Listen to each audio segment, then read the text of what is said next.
You know that feeling, right? You hit the snooze button and boom, instant regret. You tell yourself, okay, tomorrow's the day. But tomorrow never comes. Well, what if I told you the problem isn't actually you?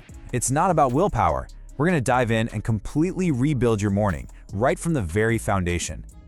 Yeah, we've all been there. It's so easy to blame ourselves, right? I'm just not disciplined, or I'm lazy. But the source material we're looking at today says that's the completely wrong way to think about it. The real fight isn't about your willpower, it's about your system. Think about it. The people who get up at 5 a.m. aren't some kind of superhumans. They've just cracked the code. They realize that sleeping in isn't a personal failure, it's a design flaw. Their whole routine, their system, is built to help them win. It works for them, not against them. And right now, let's be honest, your system, it's a trap. I mean, just think about it. Your phone is literally engineered to keep you doom scrolling late into the night. Your schedule's all over the place. Your morning starts with this negotiation with the alarm clock that you are basically programmed to lose. Your whole environment is conspiring to keep you tucked in bed. And that right there, that's what we're calling the willpower trap. It's this idea that you can just, grit your teeth and force yourself out of bed. But the truth is, the fight's already lost. Your system sabotaged you the night before. So the big question is, how do we get out of this trap? All right, here's the game plan. We're gonna rebuild your system from the ground up with 5 super actionable steps. First, we'll cover the willpower trap. Then, we're gonna learn how to win the night, outsmart your alarm, find your fear, lock in the time, and finally, the crucial 2-miss rule. Let's get into it. Okay, let's jump right into step 1, win the night. And this is probably the biggest mindset shift you need to make. See, you think waking up early is a morning problem. It's not. It is an evening problem. The battle for 5 a.m. is actually won or lost at 10 p.m. the night before. So what does winning the night actually look like in practice? Simple. First, you pick a shutdown time, and I mean a non-negotiable time. Then, 1 full hour before that, you go on a dopamine fast. You cut out all the cheap stuff, the endless scrolling, the news feeds, the screens. You're basically telling your brain, hey, the day is over. Because look, if you can't end your day with discipline, there's no way you're gonna start the next one with it. All right, moving on to step 2. You have to outsmart your alarm. That snooze button is not your friend. In fact, it's your worst enemy in the morning. Every single time you hit it, you're not getting better rest. You're just teaching your brain how to give up at the very first sign of a challenge. So here's the anti-snooze strategy. It's a 2-part attack. First, the physical part. Put your alarm way across the room. Make yourself physically get out of bed to turn it off. No thinking, no negotiating, just moving. Second, the psychological attack. Ditch those annoying generic alarm sounds. Change it to something that reminds you why you're doing this. Maybe it's a piece of motivational speech or even a voice memo you record for yourself. Your alarm should be a call to action, not just a gentle suggestion.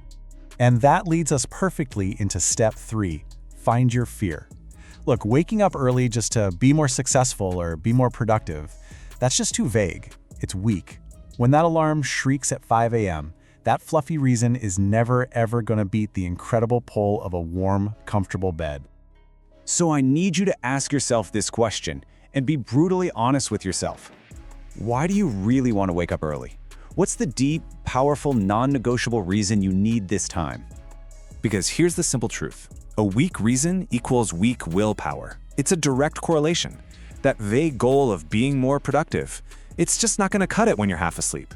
Your motivation has to have teeth. So find a reason that literally forces you out of bed.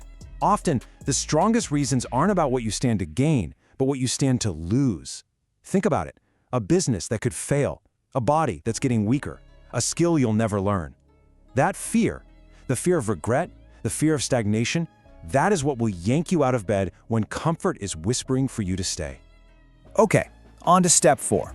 Lock in the time. Your body has this amazing internal clock, right? It's called your circadian rhythm. And when you wake up at 5 a.m. one day, 7 a.m. the next, and then sleep in till 9 on the weekend, you're basically giving yourself voluntary jet lag. You're just constantly confusing your body and destroying its natural energy cycle. So the rule here is brutally, beautifully simple. One time, 0 exceptions. You pick one wake-up time and that's it. That's your time, every single day. I don't care if you went to bed late. I don't care if it's Saturday. I don't care if you're tired. Your body thrives on rhythm. Give it consistency and it will reward you with stable energy. And that brings us to our final step, step 5. And honestly, this might be the most important piece of the entire puzzle. It's called the 2-miss rule. Because let's be real for a second, you're going to mess up. You will oversleep. It's gonna happen. The goal isn't to be perfect. The goal is to have a plan for when you're not. So you miss your wake-up time once. It happens. It's totally normal. Think of it as just a data point, not a catastrophe. It doesn't mean your system is broken. It doesn't mean you're a failure. It's just one miss. But missing twice? That's a different story. Missing twice in a row is not an accident. That's a pattern. That's the start of a new bad habit. It's you making a choice to quit and go right back to where you started. So here is the 2-miss rule, plain and simple. If you miss your wake-up time once, you absolutely must get up on time the very next day. There are no excuses, there are no negotiations. See, this simple rule changes everything. It shifts discipline away from being about perfection and turns it into being about relentless recovery. And there you have it. That's the system. It's all laid out for you. But remember, just knowing this stuff does nothing. Every single day you delay, every day you choose to stay in bed, is a day that someone else is out there winning while you sleep. So really, it all comes down to this one question. What will your tomorrow morning define? Because that choice, that simple choice you make when your alarm goes off, it's not just about one morning. It's about setting the entire tone for your day, for your week, for your life. The choice is yours.